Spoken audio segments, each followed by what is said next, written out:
l'autre révélation du journal Le Monde et le The Guardian, le journal anglais, c'est cette histoire de l'espionnage Pegasus.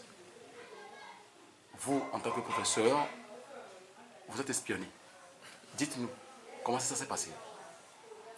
Oui, alors je ne sais plus quelle période c'était exactement, mais j'ai été approché par le représentant d'une ONG internationale avec qui j'avais des contacts et qui m'avait dit qu'ils étaient tombés par hasard vraiment sur un gros dossier concernant le Togo. Je ne vais pas entrer dans le détail, mais c'était vraiment par le plus grand hasard qu'ils avaient découvert ce dossier. Et ils voulaient faire le point par rapport à un certain nombre de personnes engagées dans la vie sociopolitique pour voir si ces personnes étaient effectivement sous le coup d'un logiciel d'espionnage que le Togo avait acquis. Donc je me suis rendu chez cette personne à son bureau. Nous avons pris contact avec leur QG en Europe. Mon numéro de téléphone a été transmis et nous sommes restés à causer pendant quelques minutes.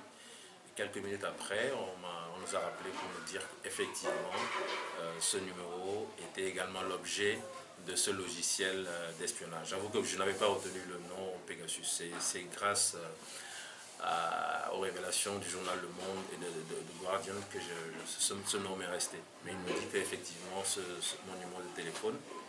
Et le représentant, très rapidement, m'a fait comprendre que je n'étais pas le seul. Bien sûr, je pouvais l'imaginer.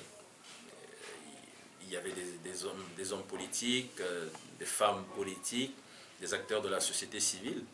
Mais là où j'ai été assez surpris, c'est de voir qu'il y avait aussi des personnalités pourtant proches du pouvoir, et même très proches du pouvoir, qui étaient également apparemment sujets à ce logiciel d'espionnage. Mais au-delà de ça, ce que ça témoigne, c'est que nous vivons dans un état étrange, où plutôt que de mettre les ressources à la disposition de la nation pour son développement, parce que pour faire l'acquisition de logiciels aussi sophistiqués, c'est sûr qu'il a fallu débourser beaucoup d'argent, beaucoup d'argent. Alors on est prêt à investir autant d'argent pour nous épier, pour nous espionner dans notre vie professionnelle, dans notre vie privée, plutôt que de mettre ces ressources à disposition de la nation. Mais le CHU Tocoin, je reprends encore l'exemple du CHU Tocoin parce que c'est là où je travaille. Mais ça fait des années que nous n'avons pas de scanner. Revendez votre licence Pegasus et mettez cet argent pour nous offrir au moins un scanner. Nous avons toutes les difficultés aujourd'hui pour avoir les masques de protection dans les structures sanitaires. Les responsables des hôpitaux sont obligés de jongler pour nous protéger, pour nous trouver des masques. Mais vendez votre logiciel Pegasus et achetez-nous au moins des masques pour nous protéger. Aujourd'hui, nous avons des collègues, moi j'ai des collègues du bloc opératoire, en tout cas des collaborateurs, peut-être pas des médecins, mais des collaborateurs du bloc qui sont infectés. On ne le dit pas, mais c'est la réalité. Ils sont atteints par le corona. Donnez-nous au moins les moyens de protection. Aujourd'hui, quand j'opère, je m'énerve souvent parce que les pinces ne tiennent pas. Les pinces que j'ai ne tiennent plus. C'est des pinces qui datent de Mathusalem. Elles sont fatiguées. Elles encombrent nos boîtes et parfois on les jette parce qu'on est enragé de travailler avec ce genre de matériel. Mais vendez votre logiciel Pegasus et achetez-nous des boîtes pour qu'on puisse travailler.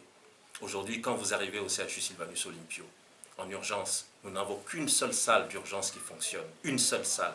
Si vous venez avec votre péritonite, quelqu'un vient dans le même temps avec sa fracture de jambe, vous devez faire la queue pour attendre.